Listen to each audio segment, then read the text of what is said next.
Chapter 21, and we're hearing from Kiana again. No bikini aura. That has nothing to do with bathing suits. It's an anagram of my name. Mr. Kermit has me working with Parker on anagrams to improve his reading. Parker's getting pretty good, but for me it's just fun. It's amazing the stuff you can come up with.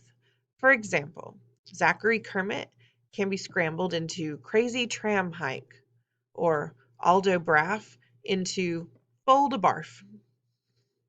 Even Aldo laughs at that one, and he doesn't strike me as someone with a great sense of humor, especially about himself. He looks pretty different when he smiles, like his face is going along with all that red hair instead of fighting against it. Or maybe Aldo decides to be mellow because he doesn't have a lot of choice. His reading partner is Elaine. It's one thing to kick a locker can't headbutt you down a flight of stairs, or any other of Elaine's greatest hits, like chucking a fire extinguisher at your face, or giving you a new ear piercing with a fishhook. To everybody's surprise, Elaine turns out to be kind of a serious student, which nobody noticed before since they were too busy being terrified of her. Mr. Kermit assigns them where the red fern grows, and Elaine is totally into it. So Aldo has to read it too, even though he claims the last book he finished was Hop on Pop. The other reading group is Barnstorm, Mateo, and Raheem. This works because Mateo never shuts up, which keeps Raheem from falling asleep. Actually, Raheem is more awake lately anyway.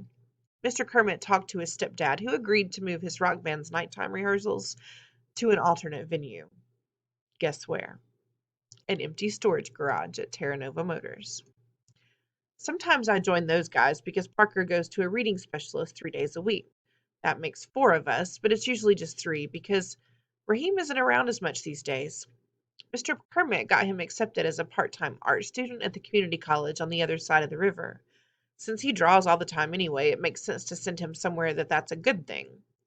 It's complicated, but it works.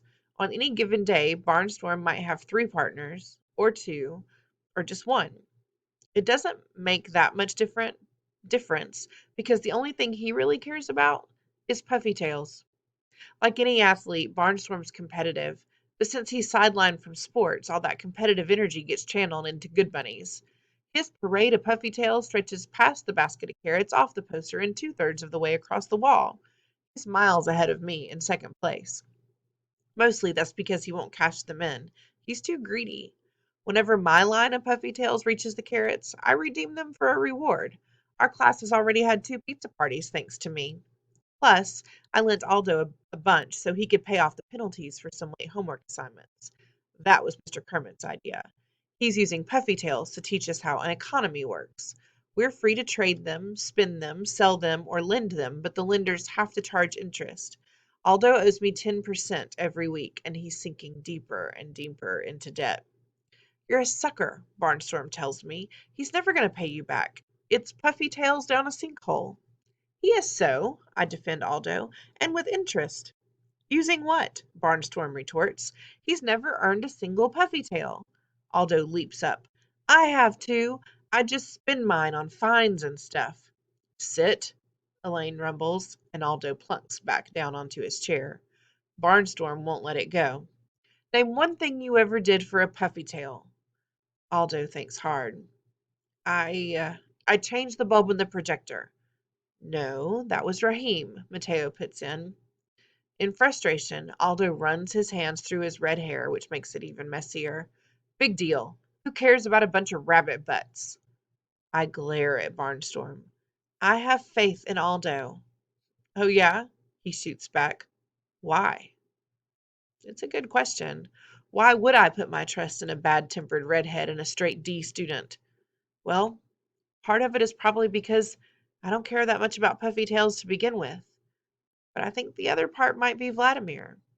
8 classes a day make their way through room 115, and the lizard doesn't squeak his head off for any of them. He loves Aldo.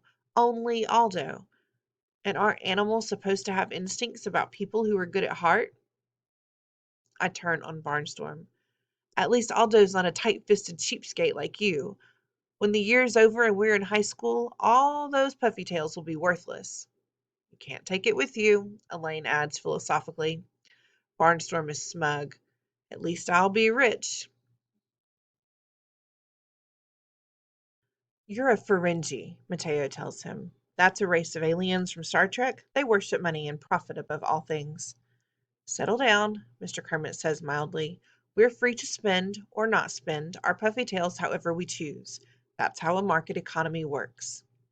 As we settle back to work, I can't help thinking about what I said to Barnstorm when the year's over and we're in high school. I'm not going to be in high school with these kids. I'll be gone before the end of the semester. How many times can Mom's movie get struck by lightning? But at the moment the words were coming out of my mouth, I meant them. I actually saw myself finishing out the year in this class that I don't belong in this school I don't really go to, and in this town where my only connection is the fact that my parents grew up here. Oh man, I've got to get back to LA and fast.